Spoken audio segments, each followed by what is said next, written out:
If there's one boot that Adidas hasn't messed with in its 42 years of existence, it's the classic Copa Mundial. We did get that weird prime knit variation a few years ago, but it was kind of its own thing. But to my knowledge, something like this has never been done before, because inside this fancy limited collection box, I have what they're calling the Adidas Copa Mundial 20 as part of the Eternal Class Pack, which, as you can see, is a mostly whited out Copa sitting on top of the current Copa 20 sole plate and stud pattern, as well as some other modifications like a shortened tongue, a different heel liner, a different insole, and perhaps most importantly, a Copa Mundial that's not made in Germany. Instead, these boots are made in Indonesia, and there's nothing wrong with that. Most of Adi's current top-end models are made in the same place, but the classic Copa, coming from a German brand being made in Germany for just $150, it's really one of the best values in modern-day football boots.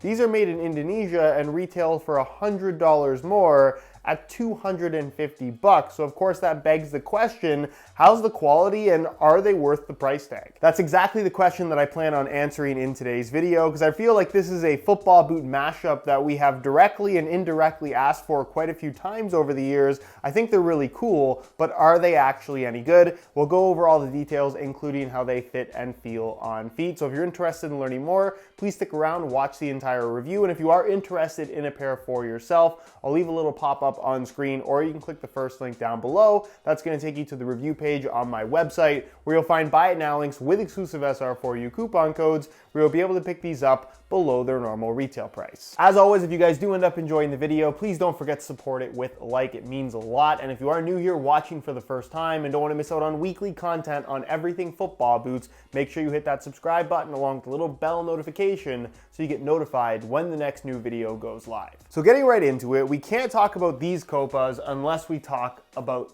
these Copas, which of course is the OG, still made in Germany. You can still buy them for $150. The price has gone up in the last couple of years. They used to be, I believe, $120 at full retail, but the price has just inflated over time. And really, for the money, even at $150, it's still one of the best quality boots that you can buy at that price point. The kangaroo leather is phenomenal. The build quality, being made in Germany, is top-notch as well. And this is still a personal favorite of a lot of people around the world. By modern football boot standards, is it a little bit dated in terms of overall performance?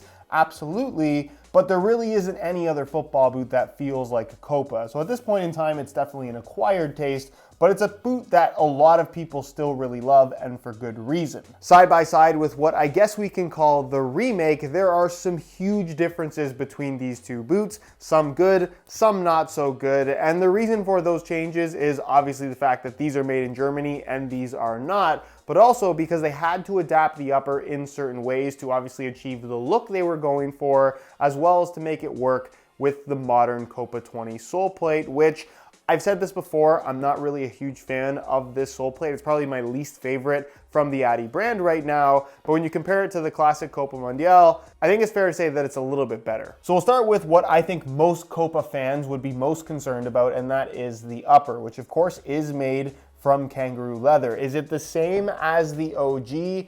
Not really. If you look at this leather, it's a little bit more flat. The stitching pattern is the same, but of course, the stitches don't line up exactly because, again, it's not using the same sole plate. This, I would say, is slightly more padded. You could even argue it's slightly softer out of the box, but it's just a little bit of a different style of leather. For the most part, though, once they're on your feet, it's pretty difficult to tell a difference, especially through the forefoot, the toe box, and even the midfoot, where the construction for the most part is the same. Where you're going to notice some differences is basically from the third stripe back towards the heel. This little section on either side does seem to be made from a cheaper synthetic material versus the OG Copa, which definitely has leather pretty much throughout the entire upper, aside from the little heel tab, which is a white synthetic material. It does appear to be leather around the heel counter as well as extending through the midfoot. And then you do have the synthetic tab here on the back with the gold Adi logo. Something else to note regarding this remake versus the original is the tongue, which is still made out of leather. It still even has the same liner. The difference is, of course, it's been shortened, kind of a signature look of the Copa Mundial. Some people love it, some people hate it.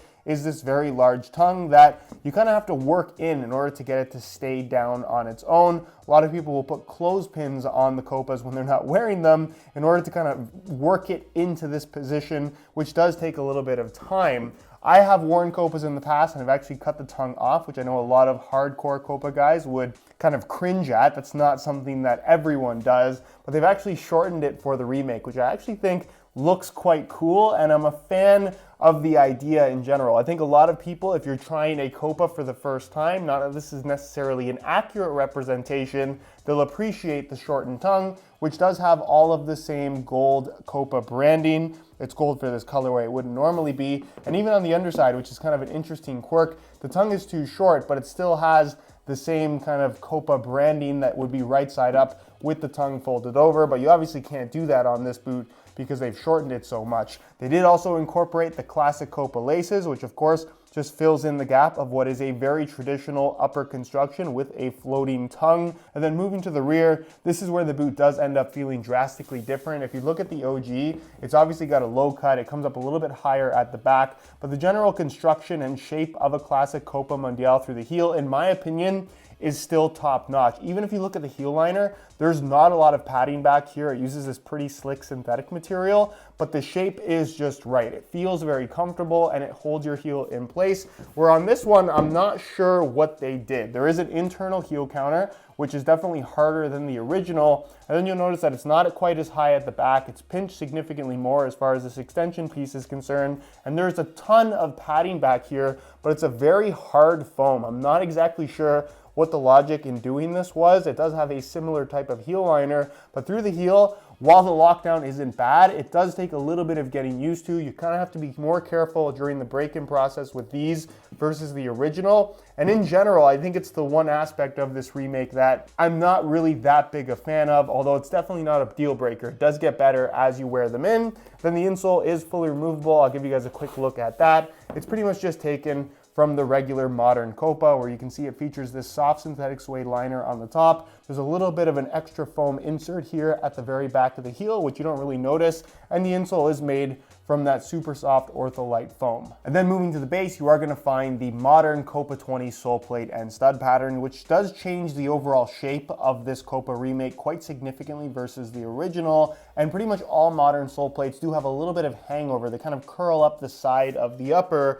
where one of the more unusual characteristics for the Copa in comparison to modern boots is that the sole plate doesn't really have that. So you kind of have this spilling over the edge effect with the upper even out of the box, and then as you wear them in, once they stretch, that becomes more significant. Some people love that. It's a very old school feel. Some people absolutely hate that. You won't necessarily get that on the Remake. And then of course the sole plate and stud pattern, it's very traditional, being made out of this relatively thick plastic material, which again, by today's standards, I would say is more of an acquired taste. The Remake is kind of like a subpar modern sole plate, I would say. I've just never been a big fan of this. It feels fine in terms of overall flexibility. There's nothing about it from a feel standpoint that really stands out. And then as far as the stud pattern is concerned, it is again pretty generic, especially by Adidas standards. I think again, every single model they offer has a better stud pattern than this. But if you're looking for a more traditional sensation in terms of the amount of grip provided, as well as that ability to twist and pivot, this is probably the closest thing they have right now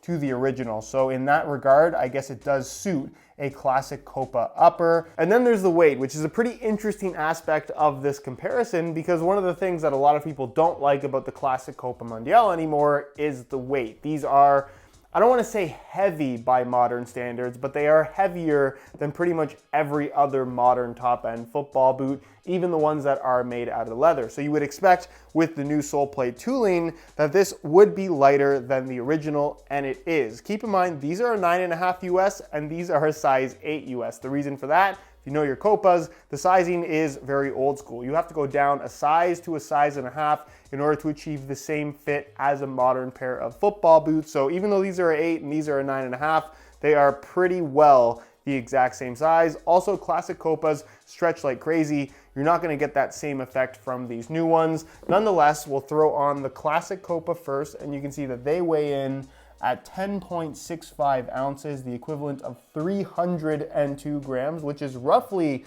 100 grams heavier than a lot of modern top-end boots.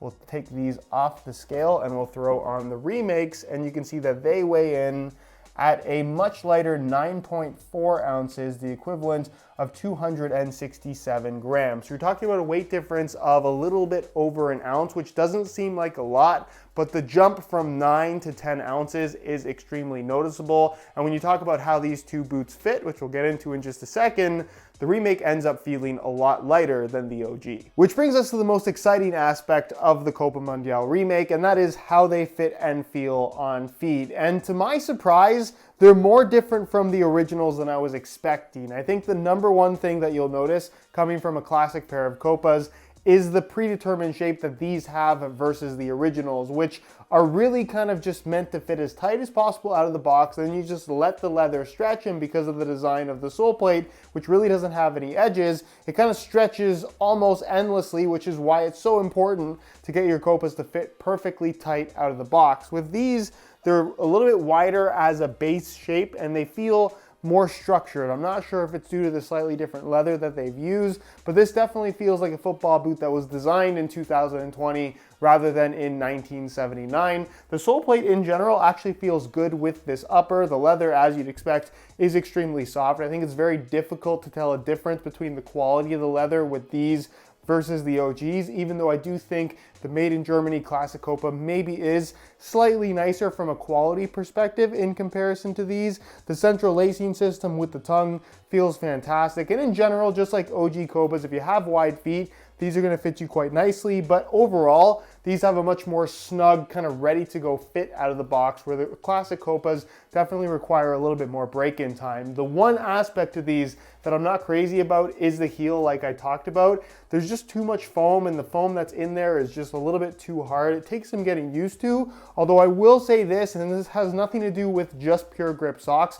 but grip socks in general do make the heel feel significantly more secure and significantly more comfortable. I'm currently wearing the boots with Pure Grip socks, which is my own brand of grip socks. They're available in a wide variety of colorways, and of course are extremely affordable at just $14.99 a pair. If you're interested in some for yourself, the website to visit is puregripsocks.com. That'll be linked down below. From a width perspective, these are going to be suitable for just about anybody's feet. If you had really narrow feet, maybe these will be on the wider side, but in general, they're leather boots. They stretch to the shape of your feet.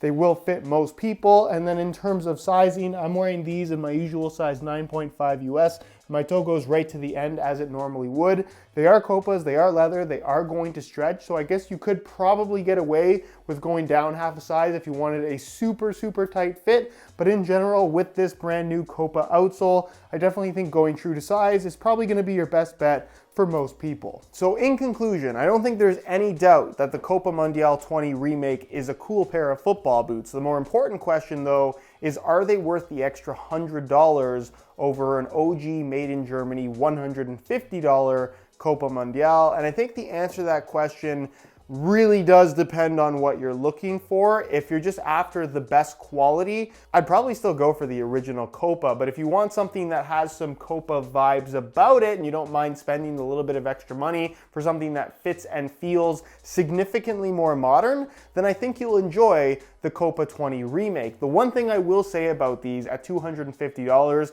obviously they do have the, I guess, exclusive factor about them, and that's part of what you're buying into when you pay for these, but you're getting very close to the price of a pair of Made in Japan Mizuno Morelias, and for the near $300 price point, if you want a classic pair of leather boots that are the absolute best in terms of overall quality, I'd probably buy a pair of Mizunos before I bought a pair of these, but just in terms of looks, in terms of experience, there really isn't anything else out there quite like it right now, and overall, I definitely think they did a good job. It would have been way cooler if they were made in Germany, but as is, I'm pretty happy with them. Anyways, guys, that's it for my review. Hopefully you enjoyed the video. If you did, be sure to support it with a like. Again, if you're interested in a pair of these limited edition boots while they're still available, you can click the first link down below. That's going to take you to the review page on my website, where you'll find buy it now links with exclusive SR4U coupon codes, where you'll be able to pick these up below their normal retail price. I'll even link the Classic Copa with some coupon codes so you can get these for significantly less as well if you've never tried a pair of Classic Copas before. If you have any questions, as always, leave them down below in the comment section. If you're not subscribed to the channel already, make sure you hit that subscribe button along with the little bell notification so you get notified when the next new video goes live. You can find all my social media information linked down below in the description as well. And other than that, guys, thank you so much for watching, and we'll see you in the next one.